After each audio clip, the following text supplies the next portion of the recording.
Good evening, I'm Daisy Richards and welcome to Friday's edition of the Regional News. We begin with news from Puerto Rico. Luma Energy announced on Thursday that power has been restored to 1.4 million customers, representing 99% of its service area, following the massive blackout that struck Puerto Rico early New Year's Eve. Customers on the island lost service following an island-wide blackout that began at 5:30 a.m. on December 31, 2024. The company explained that, quote, due to the vulnerability of the network, we will have to adapt the available generation to customer demand, which will likely require temporary rotational cuts, unquote. The company acknowledged, quote, the enormous inconvenience this blackout may have caused, particularly during this festive season, unquote, and offered a sincere apology. Luma urged customers to make safe and prudent use of generators and to place them in well-ventilated areas to avoid injury or incidents.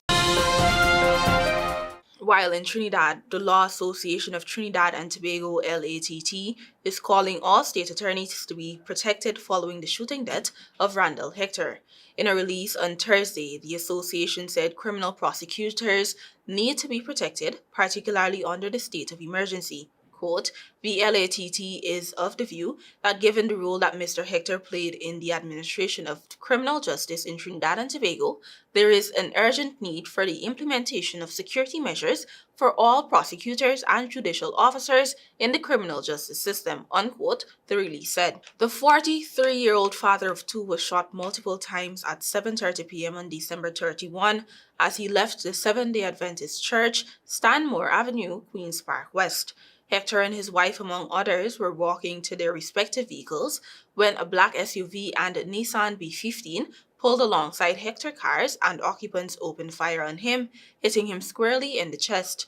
Hector was a state attorney who worked at the Office of the Director of Public Prosecutions and Attorney General's Office. Hector was killed one day after the SOE was announced to address gang violence. In the media release, the LATT said it hoped that the objectives of the SOE, quote, cannot be realized without the fearless efforts of the legal and judicial officers who are engaged in the criminal prosecution of violent offenders, unquote.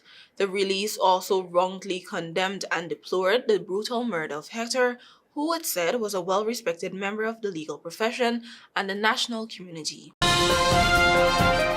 Finally, a joint operation in Grand Bahama has led to the discovery of nearly $10 million in cocaine. Police in Grand Bahama conducted a joint operation with the Bahamas Customs Department and the U.S. counterparts, resulting in the seizure of a large quantity of the drugs. According to reports, on January 1st, 2025, around 1:30 p.m., a container with 498 packages were searched at a local port, which contained a substantial amount of suspected cocaine. The suspected drugs carried an estimated weight of 1,277 pounds, with an estimated street value of $9,960,000. No arrests were made in the discovery. Investigations are continuing. Thank you for watching. Do have a great weekend.